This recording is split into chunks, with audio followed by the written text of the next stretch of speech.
Hey guys, welcome. If you're not familiar with the Makers with Heart, there are 7 of us gals that have joined a collaboration, and each month we get together and we talk about what we want to focus on and show our spin on different close to my heart products. And then on the 25th of the month, we added an extra challenge called the Mystery Envelope, and it's my favorite. So this month, Katie sent us pieces from the Four Seasons Autumn collection. So what we need to do, she said, to create something that would serve as a sampler, and that we could use the colors from the cardstock or the cardstock colors that's also in part of this sampler, or this Four Seasons Autumn pack. There's my words. So I did just that in creating those leaves, and I will show you how it's a die cut and you just assemble the one on top of the other, or you can use them as 2 separate components. So for my sampler, I'm actually going to create a scrapbook page. My goal is to scrapbook the story of our lives for my family, and also to scrapbook the photos that I have from my moms from the 40s, 50s, and 60s. So to do that, I have to create scrapbook pages. As fun as it would be just to create a little mini book with all of these wonderful papers, I'm trying to really focus on my goal of getting scrapbook pages to the album. In Katie's instructions or guides, she said create something that uses a sample, so we need to use all 6 patterns from the paper pack. So I'll need to show both sides of these papers. She also gave us some of the zip strip off of each of the papers, coral shimmer trim, and then 3 little bitties. I went and did the leaves offline, like you can see, and it's just an old Close to My Heart layered leaves die cut, and just kind of intermixed the different colors. I didn't pay attention to if this one was on that. I just intermixed all the colors. And as I'm doing my layout here, I'm realizing that that photo really needs a frame. So using the paprika cardstock, I went ahead and matted that photo. So now I'm just going to kind of dry fit it on here. And I apologize for the angle of my paper. I realized that I was working at an angle for a little bit of this. And I think sometimes it's just how we position ourselves in our chair in front of our desk, so I do apologize for that. So I marked all of the edges that would be the corners on my photo, and then I'm just gonna go ahead and adhere them to the back of my photo so that I can still slip some other layers in underneath, because I need to show both sides of this paper. And the brown has I don't know if it's papaya or if it's the lighter shade of paprika on the back, but it has a tone-on-tone leaf print in it, and I thought that was kind of cool, so I want to make sure to show that. And then I'm finding that I need some balance between top and bottom and left and right. So with the stripe paper and then this houndstooth of the paprika, I'm going to go ahead and cut those into 2 pieces so that I can kind of tuck them in behind on my layering. And if you follow my channel at all, I've struggled with layering for a long time, and it was one of those, keep practicing, you'll get better at it. And that's exactly what I feel like happened here today, is I got better at it. I realize now that I have to turn that over to the houndstooth side so that that pattern shows. And actually I think it works out better. It kind of grounds that image on there. So I'm not going to show you how I adhere all of these papers down, but you can see I put glue on the top side and then just slide it in underneath where I want it to go, and I work my way around all of the papers doing that. This is the last piece of houndstooth, and originally I thought I was going to cut out a little piece of houndstooth because it was going to be behind that brown paper, and I was thinking I might use it as a banner in the upper corner, but then I decided no, just leave it whole. You might need to have it further down, or it might peek out of the corner under that brown.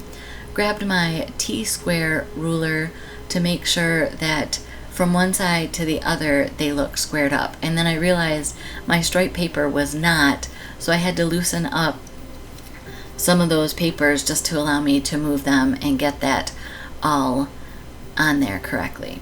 So I'm going to go ahead and dry fit some of these leaves around the photo, and I'm going to do a cascade from the bottom left to the upper right and just kind of have fun with it as the falling leaves. And in the past, I don't know if you've ever done this, I am stingy with my embellishments. And the funny thing is I have tons of them, and I can make more because I have tons of cardstock. So after I dry fit the leaves, I'm like, oh, I gotta use those zip strips. So I peeled them off of the paper. I tacked everything down on that piece of cardboard that Katie sent just so that I wouldn't lose anything. I haven't purchased this paper pack yet, so I needed to make sure to keep track of what I had, to use it all, and to follow the guidelines.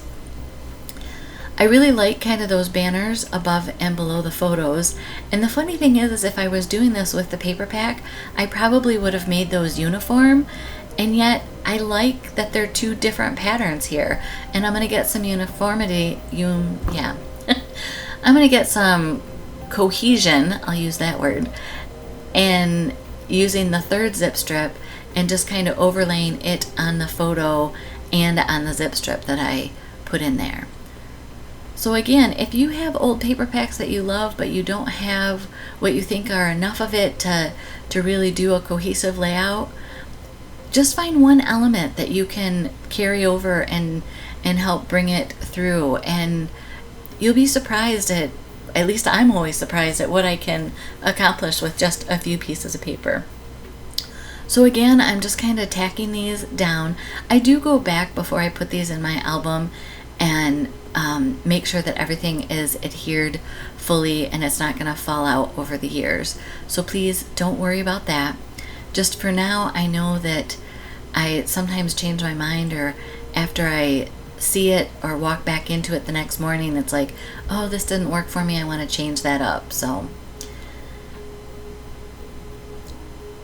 finishing the upper corner up here, doing kind of the same thing, making sure that I have multiple colors represented in the leaves. I like how this layout is, it's really coming together. I'm tucking the leaf over the top corner of the photo and realizing I didn't do that in the bottom. So I'm going to go ahead and remove that leaf with the Sundance color and bring it back to the top.